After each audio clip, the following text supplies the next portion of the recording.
Good morning, and thanks to all the good speakers. You have inspired me so much. Thank you. And I also want to thank Sonali from Pune Inspire for inviting me here. Since I am born and brought up in Kerala, my English is going to be very poor, so do bear with me. But I will try. Now, I want to tell you the project that I started. The name is Maher, as she has already told you all. How it came up.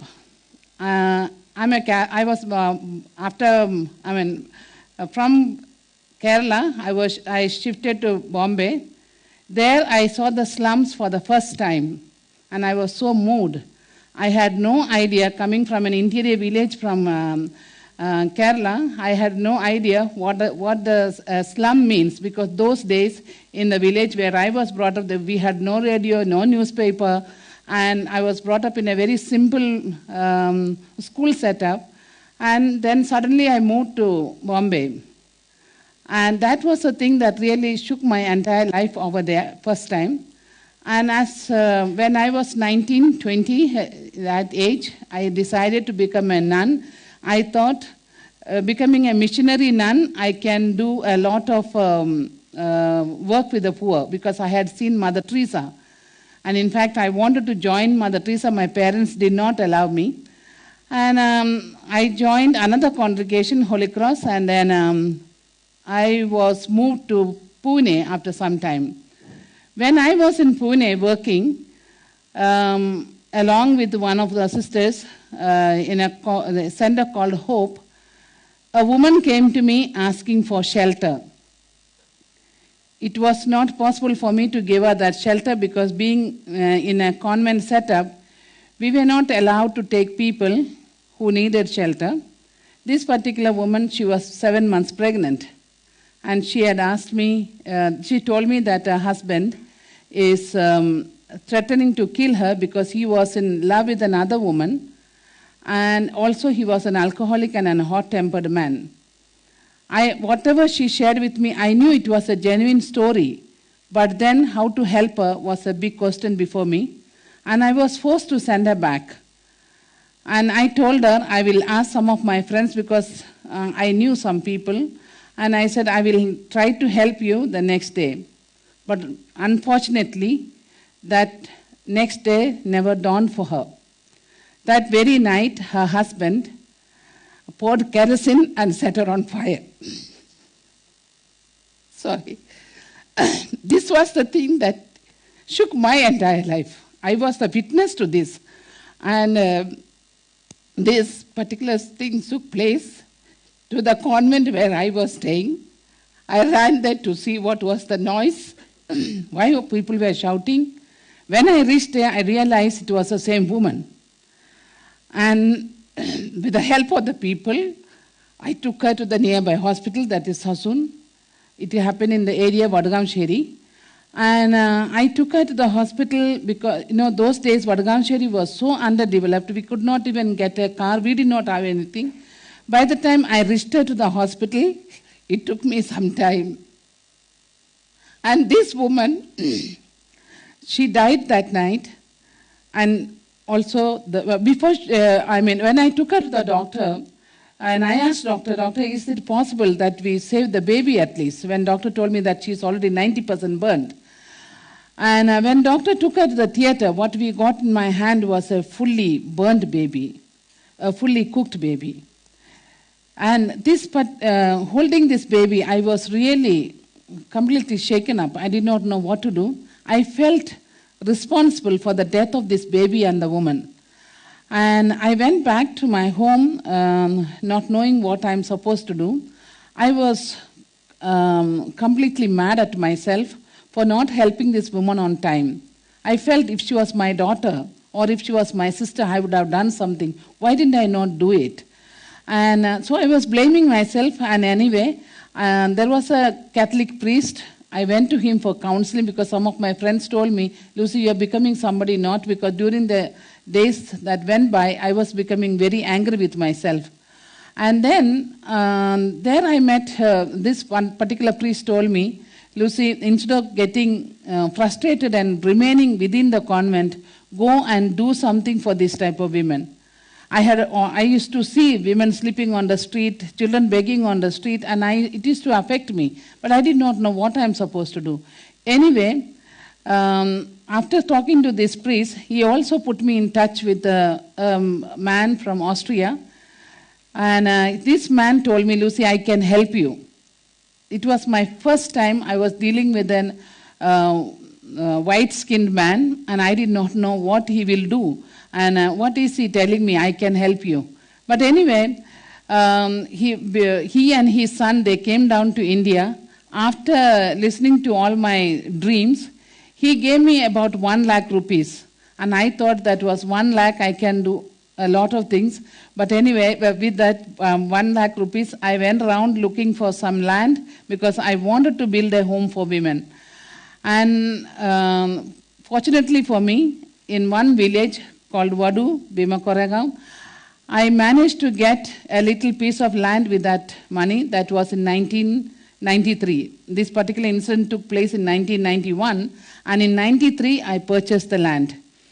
And after that, I said to myself, now how will I build?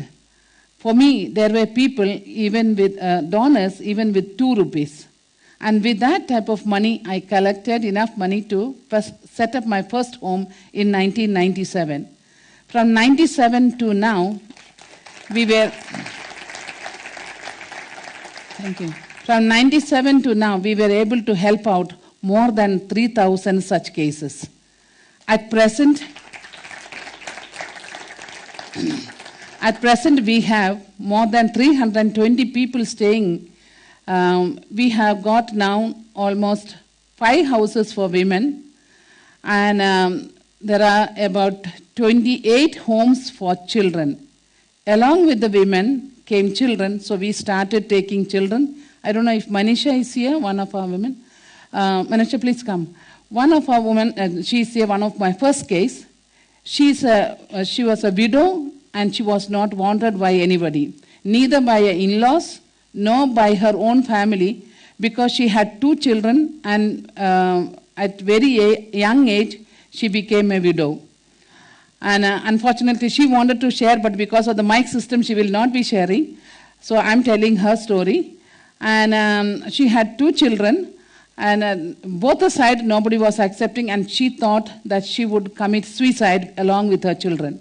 And somebody gave her Maher address, and she came to me. Children were very small, and I did not know what I would do with her. But anyway, I took her into the home, gave her a job, and educated her children. Her child even went to USA for the leadership course, and her son is now doing her BA. Of course, just like Manisha, many children came to me. One of my child also is here. Is Gauss there? Gauss, please come in. He's Gauss. I saw Gauss when he was 7 years old. He was washing cars. And somebody came and told me, Didi, there's one child who's washing cars in the village. So I went to see, he's from Bakuri village. I went there and I asked Gauss, what are you doing here? So then he told me his story, that he said his father is paralyzed and his mother is only housemaid, and she could not meet both ends. So he was working at the age of 7. And I asked him, would you like to go to school? He said yes. And then I took the permission from his mother. Is it okay to send him to school? When I went there to his home, I saw the father was paralyzed, he was on the bed, and the mother was working. So we brought him along, sent him through school.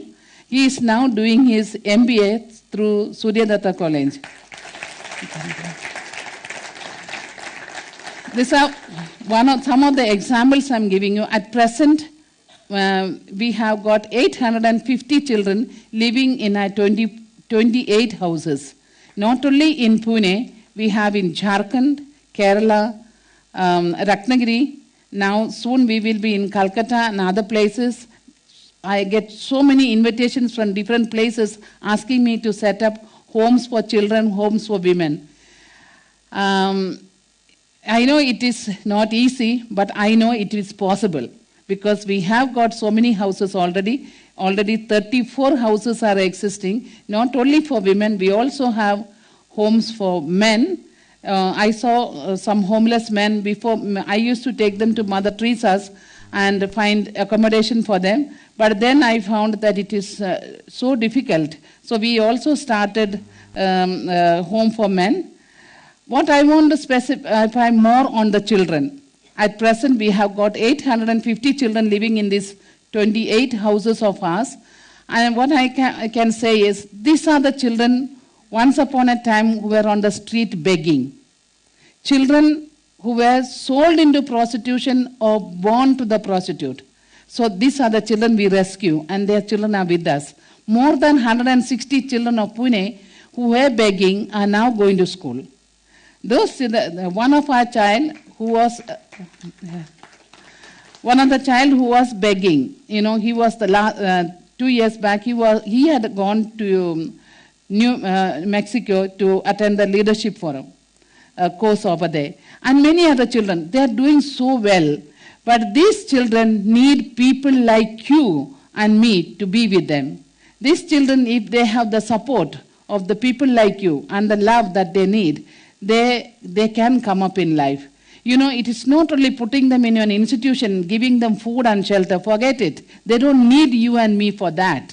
What they need, you and me, is to give them love and education. And when I say education, all these people, what they are talking, that type of education. It's not only sending them to a school and sit quietly. No, give them all-round education to come up in life. Then we can bring out more people like Gauss in this world.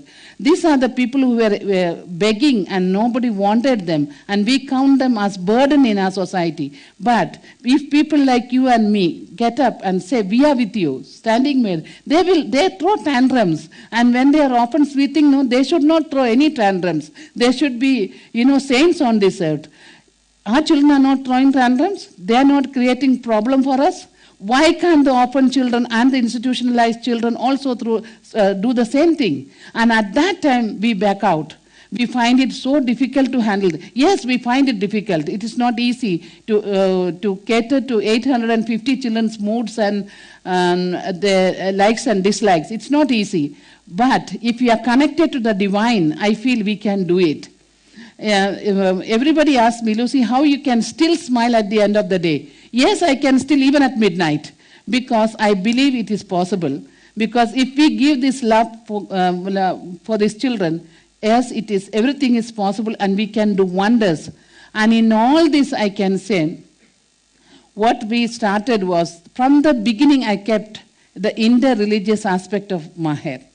It's not only, when I pick up a child, what do I know which caste and which religion the child belongs to, or the women belong to?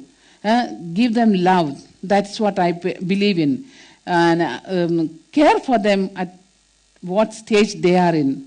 When not only the children that I find, many of these children, when they have no support, they go crazy, naturally. And then we find them on the street. So many women. We have also started a home for the mentally disturbed. How did these women become mentally disturbed like this? Like Manisha, if nobody was there to support her, don't you think she can go crazy with 2 children crying for help, and she had no support from anybody? Either she has to commit suicide or go crazy. So that type of people are the ones we are rescuing. And I can say in Maher, when I look back after 17 years of Maher, so many of them are on their own feet. Even the mentally disturbed, we found partners to get married, find them jobs. We have another home, not only the women who are nearly 120 of them are in this particular home for the mentally disturbed. And what we did was, we kept the mentally disturbed women down, children on the top. So what happened? Children's giggling, laughing, cures these women. Not only give them medical treatment, of course, after we pick them up, it's so, a pathetic situation, we pick them up. But afterwards, when we bring them to our home and give them medical treatment and make them see children, it helps them a lot. Even in our aged home, we have kept, in part of the aged home, we have kept also children. Because, constantly only looking at each other in this aged home, they can also go mad and, there's nothing to smile at. So when there are children around them, the aged people also look so happy and so relaxed. So the children are there one side, and the other side is also the aged home. And so we are trying out various things, how we can create an atmosphere of joy, peace, love. That's what we are trying, our level best. And when you were talking about all environment, I want to say that also in Maher. In 1 acre of land, nearly 300 of us are staying in one place in Vadu. And there, we have got wastewater management, we have got biogas system, so that, these children who are growing up with us tomorrow, when they go out, what they have learned from us. All these waste materials, just throw it out? No. Nothing goes out of Mahir as waste. We are reusing everything. Come and see. If you see, all our we reuse all our water again, so that it goes for the plants. So same thing with the biogas system. Everything is being reused. We are trying to set up also solar energy. That is, of course, very expensive. But still, we have managed some through Rotary Club and others who came and installed for us. Those things we have managed. But I know that long way to go. But still, we are trying so that our children will learn something before they go out from Mahir. Not only teaching them, meditation and other things, but also, how to respect the earth, how to manage with little and still be happy. These are the little things that we are trying to teach them, the value-based education. And with 850 children, there is so much to do. I need people like you to be with me. Come and share your knowledge with our children and also with our women. And even with the mentally disturbed, you can do so much. So I need people like you to be with me, and not only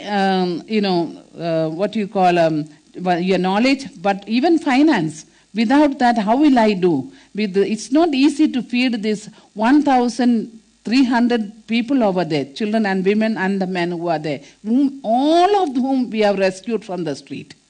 Only when you visit Mahir, you will come to know. So what my is to ask you all to come there, visit, be with our children, teach whoever you can. Maybe, you may think, oh, what will I do just for 2 minutes? Even those 2 minutes sometimes makes a difference in that child. Because children tells me that, Didi, that woman said, I am capable. So one child was drawing something and one of them said, oh, your drawing is beautiful. From that time, that child became a very good, artist. So many things like that. So what I need is more and more people there to come and help me out. So this is my request. Thank you so much for giving me this opportunity. I know that I have...